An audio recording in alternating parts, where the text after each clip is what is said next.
सबसे पहले तो एक अहम सवाल, आपको पता है कि हम किसी हुकूमत को तो ब्लेम नहीं करेंगे, लेकिन हर मुल्क की अपनी इकोनॉमिक कंडीशंस होती है। महंगाई है, बिजली के बिल बढ़ गए हैं। इस तमाम तर सिचुएशंस में एग्जाइटी, डिप्रेशन, प्रेशर दिमाग पे बहुत ज़्यादा होता है और फिर आपको पता है ऐसे वाक़यात भी सामने आते हैं जब बंदा बिल्कुल ही मायूसी का शिकार हो जाए।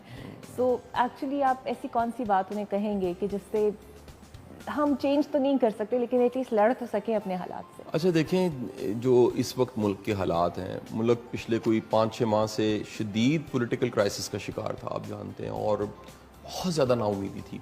स्टेबिलिटी जो है वो अभी भी इकनॉमिक लिहाज से देखा जाए, पॉलिटिकल एतबार से देखा जाए, किसी भी लिहाज से देखा जाए, शदीद जो है ना वो अवाम पे सी है। लेकिन उसके साथ ये जो हमारा मुल्क 30% शदीद, टोटल जो मुल्क कंट्री है उसका 30% पार्ट जो वो सैलाब से शदीद मुतासिर हुए, शदीद मुतासिर। ये डायरेक्ट है और इनडायरेक्ट के असरात तो शायद काउंट ही ना किए जा सकें।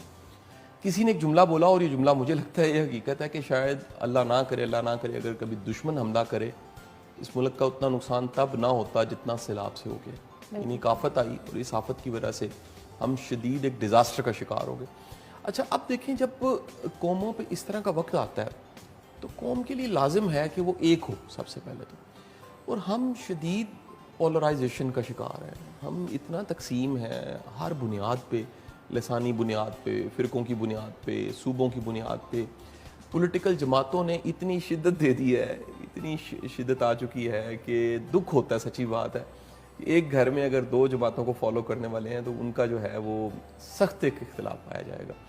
यहाँ पर बड़ी अहम जो ज़रूरत है वक्त की, वो एक होना है और ये समझना है कि मुल्क सलामत है तो हम सलामत हैं। ये सब लड़ते रहें, मरते रहें, अगर मुल्क ही ना रहा, और जिस तरह के मुल्क मसाइल सारे के सारे फेस कर रहा है, बताने वाले ये बताते हैं, आप तो मीडिया में मौजूद हैं, आप भी बेहतर जानते होंगे कि जो रिहैब का काम है शायद वो 1% भी नहीं अभी हुआ।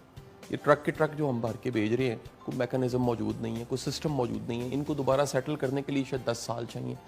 ये जो ज़लज़ला आया था और वो बहुत बड़ा एक डिज़ास्टर था, ये उस डिज़ास्टर से कोई 10 टाइम बड़ी चीज़ है और इसमें बहुत बड़ा रकबा हमारा डैमेज हो गया है। हमारी ज़रूरी ज़मीनें डैमेज हो गई हैं, लोगों के घर ख़त्म हो गए हैं, जो कैटल्स हैं, उनके मवेशी हैं, लाखों की तादाद में, 8-9 लाख बताया जा रहा है तादाद, वो मारे गए हैं और लोग बड़े बुरे तरीके से डैमेज हुए।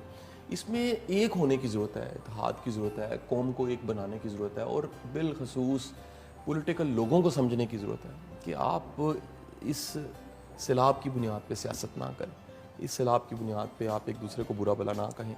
यहाँ समझें कि हमें एक होने की ज़रूरत है और यहाँ को 20 ईयर्स का प्लान भी बनना चाहिए।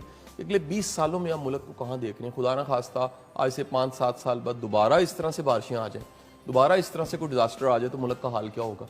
तो इस वक्त एक बन के हमें डैम्स बनाने चाहिए, हमें प्रोएक्टिवली बिहेव करना चाहिए कि ये सारे जो चैलेंज मुल्क को आते हैं, इन चैलेंजेस का हल क्या है। कभी खुशहाली आ जाती है, कभी पानी आ जाता है। खुशहाली आती है तो पानी की ज़रूरत होती है, जब पानी आ जाता है तो पानी संभाला नहीं जाता। तो ये सारे मसाइल को आपको 20 ईयर्स के प्लान पे और सक्सेशन प्लान करें कि उसमें पॉलिटिकल जमातें आपकी बदलती रहें, आपके प्राइम मिनिस्टर बदलते रहें, आपके आर्मी चीफ बदलते रहें, लेकिन एक एजेंडा मौजूद हो के 20 ईयर्स के प्लान्स को, गोल्स को हमने किसी भी सूरत अचीव करना है।